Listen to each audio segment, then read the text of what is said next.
My name is Bailey Vincent, and I am a collaborator with BalletNext. Well, I was born with some complicated genetic health problems which impact various organs. And so in my 20s, I ended up being really sick. So although I kept teaching throughout, I was unable to really dance for myself. And so my hearing progressively dipped out, and we don't know if it was due to infection or medications or a combination thereof. But we believe I was hard of hearing by the time I was a child, and then I was deaf by the time I was a teenager. Fortunately, though, I lost it slowly enough and young enough that I was able to accrue a whole bunch of pertinent skills, like reading lips really well. And because I grew up in a dance studio, I learned all of those skills on using your peripheral vision and cueing a bit off of other dancers and feeling the music and things like that. So by the time it was really gone, I'd already developed all of those skills, and it maybe wasn't as daunting as it should be.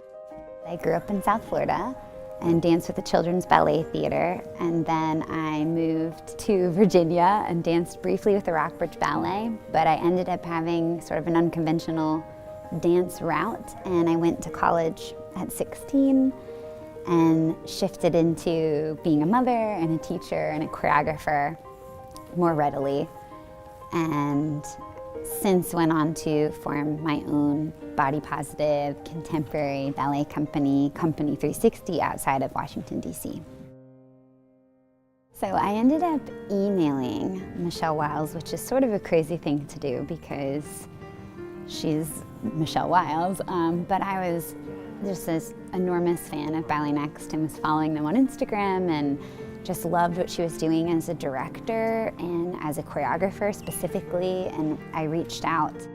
She emailed me this amazing email and just, I admire your dancing. Is there any way or potential for us to create something in any way? And I invited her up to take a class, and the relationship developed from there. I decided that it would be a great opportunity for myself, for the audience, and for Bailey and her audience to come together and to co-collaborate with American Sign Language and the classical technique and bring these two worlds together. Follin is my youngest daughter, and she is actually hard of hearing. So there's obviously a genetic disposition for losing her hearing. She has cute, sparkly hearing aids. And Follin, much like me, is so often frustrated because she feels like people think deaf means this, and actually it doesn't. And so Follin wrote some words about her deaf experience as a young child. And a part of this dance, I am signing her words, so it's sort of like a letter from her to whatever members of the deaf community are going to be watching the show. Dancing with a deaf dancer is no different than dancing with a hearing dancer. She's incredibly talented. She has wonderful technique and always enters on time, and we dance together, and it's no different. I'm learning from her and her commitment to this project, her commitment to dance, the love of dance. It just goes to show that art can cross all boundaries, especially now my first time collaborating with a deaf woman, and for that I'm really, really thankful.